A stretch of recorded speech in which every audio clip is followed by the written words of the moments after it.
Hi everyone! Welcome to Monica's Singapore Kitchen. Today I'll be cooking vegetarian sambal, a recipe requested by many viewers from my other sambal recipes. So come along with me to see how this vegetarian sambal is prepared. I am using this broad variety as it is less spicy and easy to remove the seeds as compared with this wrinkly and skinny ones. So I normally split the chilies into two. Give it a couple of squeeze and shake off the seeds.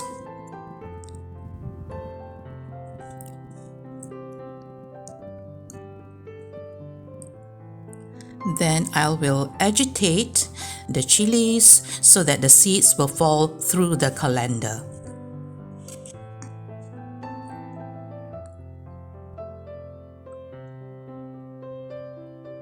Okay, you see so many seeds are collected. We are going to throw away the seeds while we are going to soak the chilies with hot water. We're going to soak it for 20 minutes. It'll be nice and soft after that. So while the chilies are soaking, let's have a look at the other ingredients. So we have a platter of ingredients that we need to blend. This is fresh red chilies, the Malaysian variety. So I normally cut it into half and remove the midrib as well as the seeds. This will make it less spicy. Then I cut it into smaller pieces so that it is easier for the blender.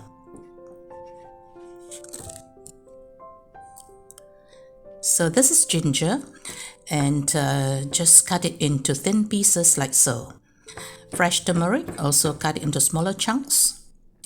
This is the lemongrass, so I just took the white parts. The green parts you can just discard it.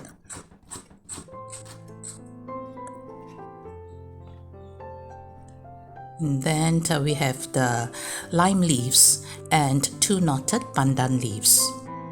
So here we have cashew nuts, and over here I have raisins to provide a natural fruity and sweetness that balances the intense heat of the chili and the acidity of the tamarind that I'm going to add afterwards. So we are going to drain the soaked chilies, then put it into the blender. So blend all these spices. So chilies go in, the dried as well as the fresh ones. Then this is the ginger, the fresh turmeric, and the lemongrass. So also put in the cashew nuts as well as the raisins. Add a bit of water to help with the blending process. So our aim is to blend it until it's nice and smooth.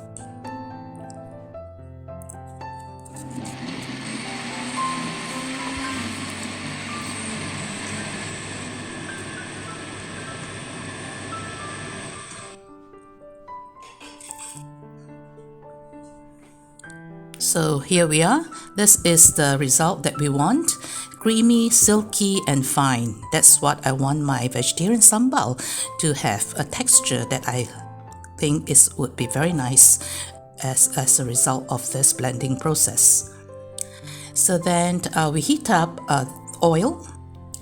Once the oil is hot, pour in the blended ingredients.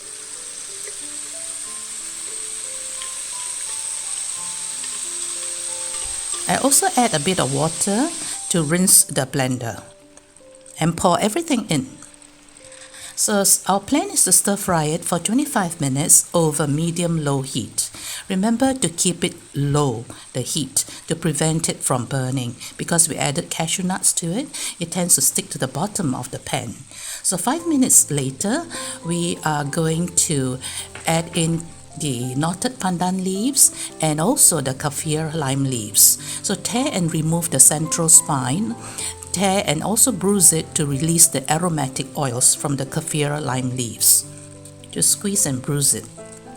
So continue to stir fry it over medium-low heat.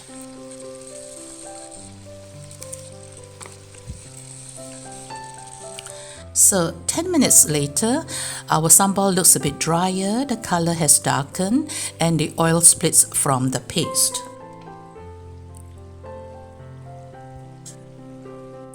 So then 20 minutes later, you can remove the pandan leaves and the kaffir lime leaves.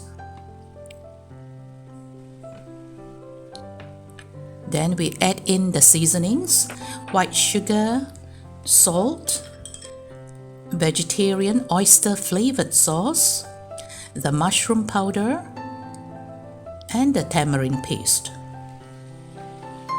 Now stir fry for another 5 minutes to ensure that the flavors melt and the seasoning is properly incorporated.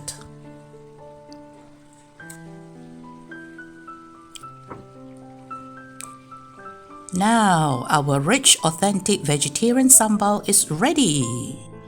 So it can be used as a condiment, as a sambal for nasi lemak, stir fries for rice and noodles, as dipping sauce, and a lot more other uses. It can last for about 2 weeks in the refrigerator and up to 6 months in the freezer. I'm off now, and thanks for watching, and as always, happy cooking!